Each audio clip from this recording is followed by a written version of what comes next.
Hey guys, what's going on? Welcome to my channel. In this video, I'm going to show you how to fix your Gmail notification not showing on your notification panel.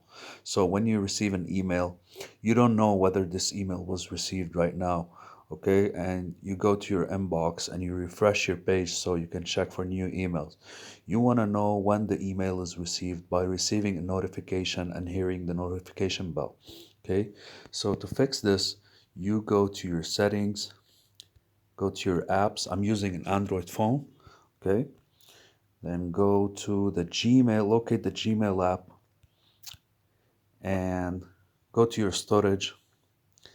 Okay. Tap on clear cache and clear data. Okay. And no, this will not delete any of your emails. Okay. Don't worry about that. I just done that 1,000 times. And every time I do it, it fixes my Gmail notification. Okay. It won't delete any of your emails. Okay. Trust me on this one. So the next thing you're gonna do, you're gonna open Gmail app and log in again, okay? So you just log into your Gmail account and you're all set, okay? That's it, guys. That's all you have to do. All right, let me know in the comments below if this fixed your issue. And you can test this by sending an email from another address to your address to see if you're receiving a notification, okay? Thanks for watching, guys, and tune in for the next video.